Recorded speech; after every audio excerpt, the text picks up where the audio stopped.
Food is an essential part of life. We can't live without it. So it's no wonder that food has been depicted so often in art as far back as historians can find. But why is this peach emoji sexy? And why do we so often in Western societies speak about women in comparison to fruit? We first see Roman frescoes in between 1 and 79 AD, like this one of a woman leaving out food for the gods and goddesses. She leaves grains for Ceres, grapes for Bacchus, and pears for Venus, goddess of love, fertility, and beauty.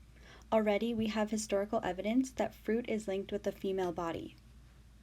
Then, in the Renaissance and early Baroque period, we see oil paintings of religious stories and their interpretations. For example, Hieronymus Bosch's work in the early 13th century and his infamous Garden of Earthly Delights from 1515, in which he depicts the creation of earth and its delights, as naked men and women eating giant fruits, women feeding others grapes, alluding to being consumed themselves, and a couple is even seen laying together in a giant berry. So we start to see fruit not only meaning fertility and love, but now also seduction and lust. And again, in this painting by Jules Van Cleve from 1525 of the Virgin Mary and baby Jesus, who holds an apple symbolizing the great sin Eve committed and foreshadowing his fate of dying for our sins. The apple by this time has also come to symbolize sins and uncontrollable nature of women. On the table sits a pomegranate, which Mary eats, a reference to Aphrodite, the Greek goddess of love, sex, beauty, and fertility, because of Mary's incredible ability to become pregnant through the love of God. By this time, in the mid-1500s, fruit has taken on a more carnal meaning when alluding to women. Now women and fruit are both consumable under the guise of art. We can see this explicit sexiness that fruit and even veggies carry as time progresses, like in this painting by Peter Arton from 1569, where the woman looks seductively at the viewer, implying there is more for sale than just fruits and veggies. The whole painting is littered with sexual innuendos. Roots are seen plunging into a basket of berries. A man holds a carrot firmly while looking down at his own. The scene is bountiful as well, which again implies overabundance and overindulgence. Fruit has been used to enhance the objectification of women, equating them with consumability, passivity, juiciness, fertility, indulgence, etc. Starting in the 1960s and 1970s, women artists started appropriating the use of fruits and the male gaze through art and humor, showing how ridiculous this comparison had become. For example, Linda Nochlund's Buy My Bananas, an obvious dupe of the famous Buy My Apples by an unknown 19th century French photographer. Other artists took this fruit comparison and made it even more visually linked to women's sexuality by comparing and showing the likeness of fruit to female genitalia. Judy Chicago's works like The Dinner Party have many layers of meaning, including the direct comparison of fruits to female genitalia. Individual place settings with plates, which hold ornately folded napkins, veggies, flowers, and fruits, symbolize not only a visual likeness, but also the diversity and shapes and colors across women, while each remains feminine and beautiful. The work took many years to complete, and aspects of the art were well received, while others were not. In particular, critics, quote, disparaged the plates, unquote, which housed the genital-like decorations. One feminist critic, Lalette Kubi, quote, suggested that Playboy and Penthouse had done more to promote the beauty of female anatomy than The Dinner Party ever could, unquote. So we can start to see that fruit is becoming more and more representative of female genitalia, and this overt comparison by Chicago is not well received, even though it has been alluded to in art for centuries. Chicago experienced backlash again when she tried to donate the artwork to the University of the District of Columbia. Her art was called, quote, 3D ceramic pornography, unquote, and, quote, a spectacle of weird art, weird feminist art at that, unquote. The U.S. Senate even told the university that if they accepted the donation, they would withhold funding from them. Yikes! The art is now worth thousands of dollars, I'm sure, seeing as this cup that didn't even make it into the piece is upwards of $15,000. Not to mention, this work is now regarded as pioneering feminist art, which paved the way for many more feminist artists, like Stephanie Sarli, for example. Sarli's work challenges the secrecy of women's pleasure and body parts.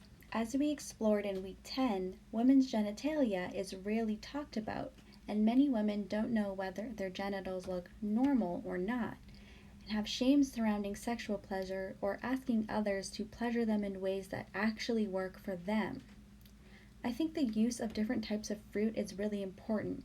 As we saw in Orgasm Inc., there is a serious problem with the way women see their bodies, and the number of women opting for dangerous surgeries such as labiaplasties and experimental treatments for the so-called female sexual dysfunction are on the rise. For example, Davis writes, quote, "Many women have been troubled for years about the appearance of their labia minora, and with the use of words like, quote, normal and, quote, abnormal to describe non-pathological variations among genitalia," unquote. They compare themselves to non-realistic depictions of genitalia in the pages of Playboy, Hustler, and porn sites.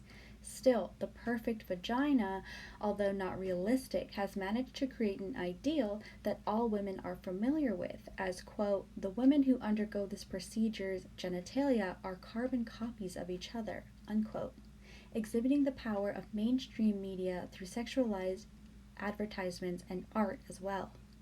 The work of pioneers like Judy Chicago helped counter this, quote, porno gloss, and Sarli's modern and explicit work reflect a culture where even ads on the sides of buses are more explicit than ever. This ever-rising pressure to look a certain way pushed women to, quote, "develop and present a seamlessly sexualized, airbrushed body," unquote. What Sarli has done is taken these implications of sexuality and genitalia and made them overt and direct. Sarli explains her work as, quote, "basically about personifying and empowering vaginas through humor and absurdity," unquote. And through personification, her fruit videos hope to show a variety of shapes that different women can identify with. This is even more direct than Chicago's work. Sarli treats the fruit as genitals, not just representing them, but interacting with the fruit in ways that you can't mistake as unsexual. Because of this, Sarli has faced similar backlash to Chicago for her art. She was banned multiple times from Instagram, and her YouTube videos have very similar comments to what was said to Chicago decades earlier. The word weird appears again in many comments. Here, a person comments under one of Sarli's interviews, saying, quote, "She's just weird and covering it up with feminism," unquote, because apparently women can't be allowed to sexualize or feel comfortable with their own bodies. The idea of feminine modesty is used to shame women out of the power that comes with understanding and owning your sexual and erotic self that settles for no less than the best, and these comments on Sarli's video point to this shaming. The art world has been sexualizing women's bodies for centuries, and so have companies whose bottom line it is to sell women versions of themselves that are unrealistic and unhealthy. There is also the case of purity at stake here. Many of the comments against Sarli's art are about how her videos are inappropriate, gross, and just plain don't make sense to them. Many comments run in this vein, like this one saying, quote, "Nasty, just nasty, what the heck is happening to women? I hate what women have become, it is so sad," unquote. This is to be expected, as Audre Lorde articulates, quote, "Of course, women so empowered are dangerous," unquote. And with each fruit video, Sarli aims to empower more women, so she becomes a target of hate. To sum up, fruit, art, and women have a connection to each other that makes people uncomfortable in certain settings.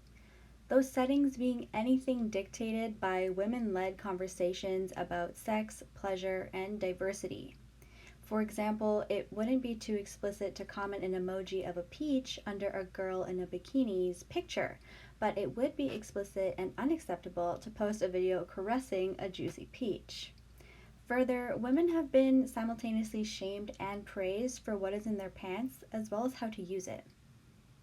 I would also like to say that when I first saw Sarli's videos, I didn't understand them myself because I wasn't aware of how closely linked fruit and vaginas were. And also that that link wasn't rooted in cutesy sayings like being someone's cherry pie, and was in fact rooted in deep misogyny.